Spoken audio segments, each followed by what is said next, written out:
now because we are 12 and now we are 9 because the 3 died already. He is the unifying factor among us because we are so many. Some are in Canada and States, and some are in Rojas City. I am the only one here in Manila. No, I'm the eldest actually. I'm 74, and Cardinal Advincula is 69. 5 years difference. So aside from that he is the unifying factor. He is very open to communication. He is very approachable as a brother. Although he is the 4th in the family, but then we open our problems, our thoughts, anything that we want to say. He is always listening to us. He is a listening brother actually.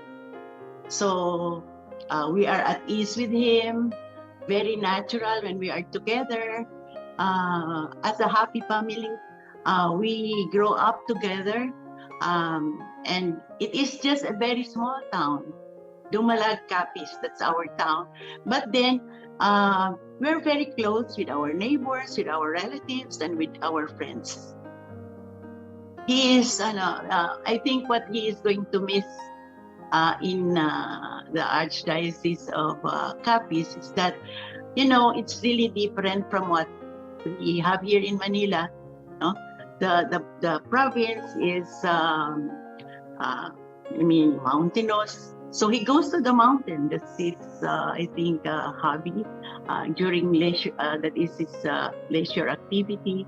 He goes to the mountain, hiking, and then as a relaxation in the afternoon, he passed by our house, and then fetch my nephews and nieces, and then they go around the city just to relax, no? And then after an hour or 30 minutes, they go back to the house. I think he is going to miss that, no? And then I know very well that Manila is a highly urbanized city, and it's really different. So I think the lifestyle that he used to have in Rojas City will be very different from the lifestyle that he is going to have here in Manila. Actually, my father was a seminarian, but he left the seminary before the war. And then my mother was also studied in a Catholic school in Iloilo. And she said she wanted to be a nun, but then she went home to our hometown, and my father also went home to our hometown, and so my father courted him after the war, even with the difference of 15 years. And because of that, we were brought up as God-fearing, very religious, and aside from that, our house is just across the church.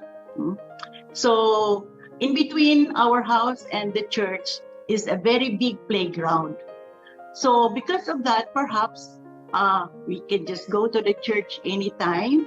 And then aside from that, our parents were very strict with religious practices. We go to mass, and then it is a practice also that before we go home to our house from the school, we always pass the church. So those are the things that our parents made us understand that everything is possible if God is there. So it's God-fearing family. I just don't know, but then this was a story told to us by our great-grandmother, Josefa, no? He was very observant when the children, every time the children is born, no? And because of that, he observed that Cardinal Joe was clasping his hands when he was born, and she said to our mother, I think this child will be a priest. So I don't know, but that was the first observation that our great grandmother told us. And then aside from that, he's very prayerful, since we just go to the church anytime that we would like to have.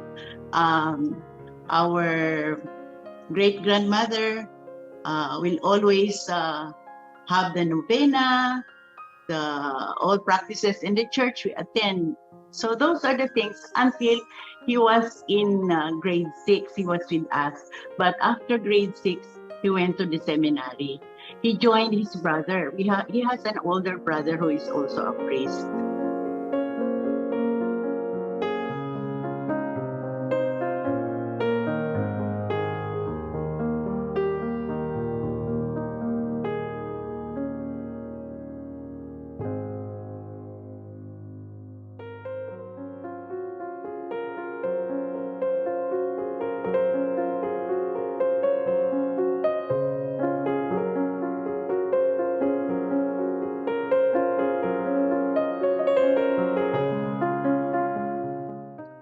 Of course, the first reaction that we had when he became the Bishop of San Carlos, we were so happy and excited about it when it was announced to us.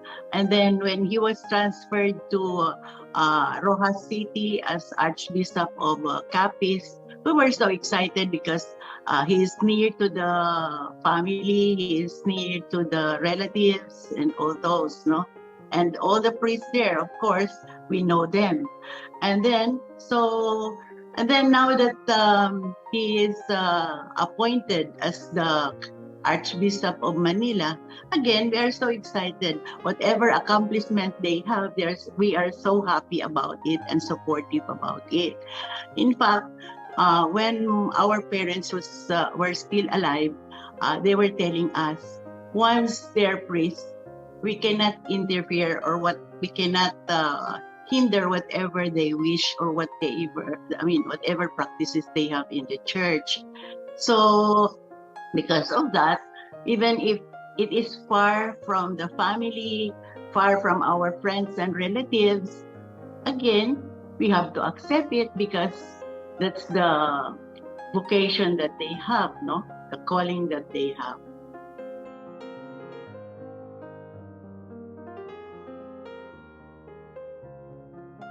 As the eldest in the family, I am representing our family, no, my siblings, and then I know very well, or we know very well, that he is capable of these new responsibilities. We have observed his dedication to the church, to the parish, and to the archdiocese. Again, I think because of his values, no?